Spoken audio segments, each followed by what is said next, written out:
집사이신가요? 아니면 예비 집사가 될 예정이신가요? 어느 쪽이든 상관없습니다. 잘 오셨습니다. 오늘 이 시간에는 고양이를 키운다면 반드시 알고 있어야 할 꿀팁 12가지에 대해 알려드리도록 하겠습니다. 하나도 놓치지 말고 영상 끝까지 시청하시어 따라하시면 분명 고양이와의 생활이 평화로우실 겁니다. 첫 번째는 바로 발톱 깎는 팁입니다. 먼저 고양이가 발을 부드럽게 만질 수 있도록 익숙해지는 단계를 거쳐야 합니다.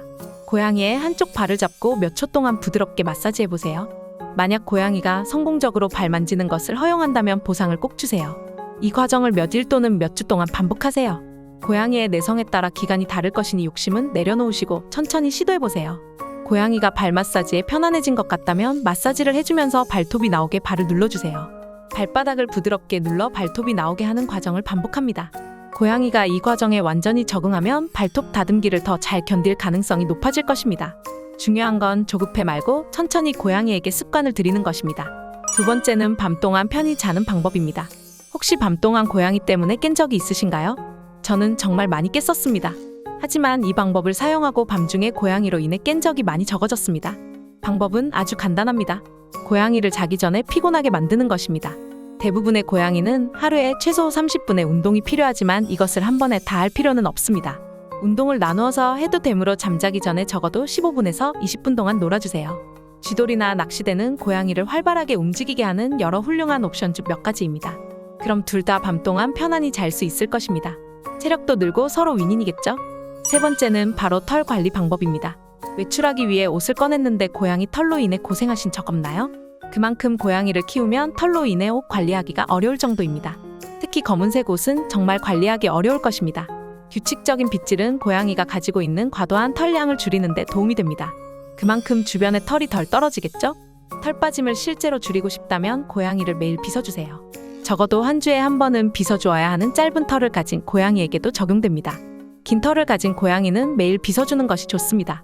이렇게 하면 털이 뒤얽히지 않고 건강하게 유지될 것이며 집 주변에 털이 덜 떨어지는 것으로 추가적인 기쁨이 될 것입니다. 또한 털은 표면에서 제거하기 어렵습니다.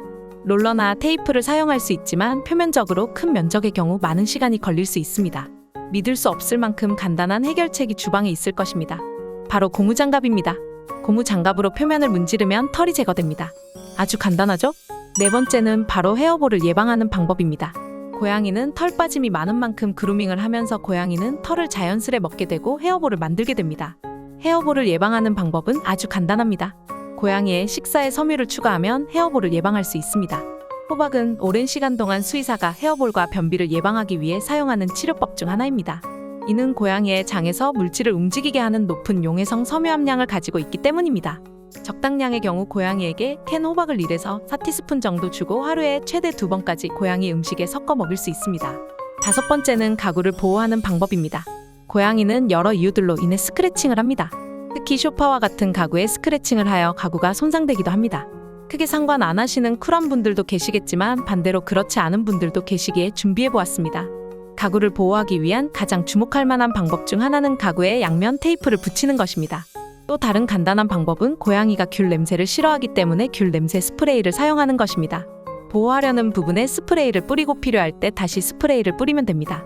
다만 귤 냄새 스프레이는 표면에만 사용해야 하며 고양이 자체에 사용하면 안 됩니다. 또 다른 방법으로는 스크래처를 군데군데에 설치하는 것입니다. 그리고 그 위에다가 고양이가 좋아하는 올리브 향을 뿌려 고양이가 그것을 사용하도록 도울 수 있는 좋은 방법도 있습니다. 식물 또한 마찬가지로 고양이가 망가뜨리지 못하도록 귤 스프레이를 뿌려보세요. 여섯 번째는 화장실 냄새를 줄이는 방법입니다. 혹시 이런 문제로 고양이 모래를 향기 있는 것으로 사용하시나요? 향기 있는 모래는 무해한 것처럼 보일 수 있지만 고양이의 냄새 감각은 인간의 약 14배 정도 뛰어나기 때문에 향기 있는 모래는 고양이에게 굉장히 강한 냄새로 느껴질 수 있습니다. 일부 고양이는 이로 인해 화장실을 전혀 사용하지 않을 수도 있습니다.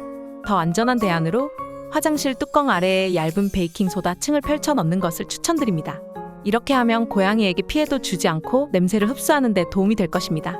물론 화장실 모래를 자주 갈아줘야 하는 건 기본이겠죠? 일곱 번째는 바로 소변 얼룩과 냄새 제거 방법입니다. 고양이 소변 냄새는 정말 독하여 제거하기 어려운데 고양이가 사고를 치면 그 얼룩과 냄새를 없애는 것은 악몽이 될 수 있습니다. 간단한 해결책 중 하나는 얼룩 위에 베이킹 소다를 뿌리는 것입니다.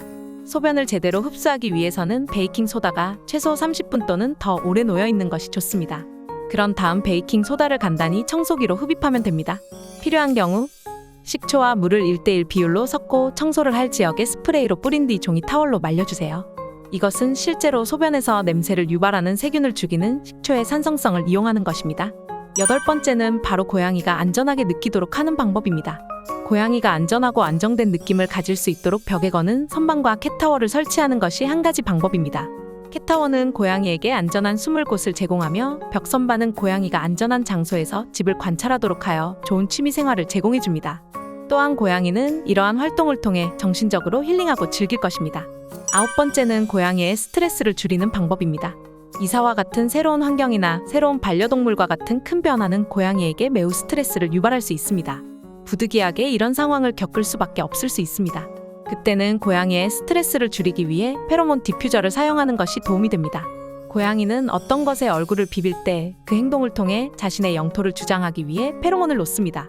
고양이가 집 주변에서 이런 페로몬의 냄새를 맡으면 안전한 장소로 생각하게 되어 스트레스가 감소하게 될 것입니다.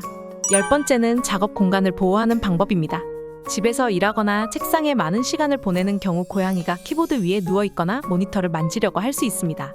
처음엔 귀엽지만 중요한 작업 중에 잘못된 키를 누르게 된다면 더 이상 귀여워 보이지는 않을 것입니다. 이를 해결하기 위한 가장 간단한 방법 중 하나는 책상 위에 상자를 놓는 것입니다.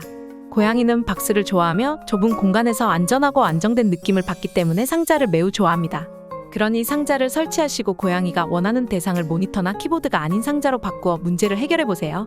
11번째는 바로 고양이의 수분 섭취를 촉진하는 방법입니다. 고양이가 물을 섭취하지 않아서 걱정이신가요? 많은 고양이가 충분한 양의 물을 마시지 않는데 이로 인해 여러 건강 문제가 발생할 수 있습니다. 고양이가 더 많이 마시도록 하기 위한 가장 인기 있는 방법 중 하나는 반려동물용 분수를 구하는 것입니다. 고양이는 물이 흐르는 것에 끌리기 때문입니다. 고양이가 습식 사료를 먹는 경우 식사에 따뜻한 물을 추가하여 섞어주는 방법도 있습니다. 또한 물그릇이 고양이 밥그릇과 가깝다면 서로 떨어뜨려 놓도록 하세요. 고양이는 먹이 근처에 물이 있으면 물이 더럽다고 판단하여 마시려 하지 않는 본능이 있기 때문입니다. 12번째는 고양이가 캐리어에 들어가는 것을 참을 수 있게 하는 방법입니다. 고양이를 캐리어에 넣는 것은 큰일일 수 있습니다. 대개는 수의사에게 가야 할 때만 고양이를 캐리어에 넣습니다. 결과적으로 고양이는 수의사와 캐리어를 연결하며 모든 경험을 피하려고 할 수 있습니다. 이러한 부정적인 연결을 방지하려면 수의사 방문 몇 일 전에 캐리어를 두세요. 고양이의 호기심이 곧 최선의 무기가 되어 캐리어를 자주 사용하게 될 것입니다. 특히 간식을 더해서 끌어당기면 고양이가 캐리어를 사용하도록 유도할 수 있습니다. 공간이 허락한다면 캐리어를 고정해서 두시는 것도 좋은 방법입니다. 자, 여기까지 고양이를 키울 때 필요한 꿀팁을 알려드렸습니다. 평소 가지고 있던 궁금증들이 해결되었나요? 영상이 끝나면 한번 시도해보세요. 그리고 여러분의 후기를 댓글에 작성하셔서 집사분들과 소통해보세요. 여러분만의 꿀팁이 있다면 그 또한 공유해주세요. 이번 영상이 도움이 되셨다면 좋아요와 구독, 알림 설정 부탁드립니다. 다음 영상에도 집사분들이 알면 좋은 영상 가지고 찾아뵙도록 하겠습니다. 감사합니다. 행복한 하루 보내세요.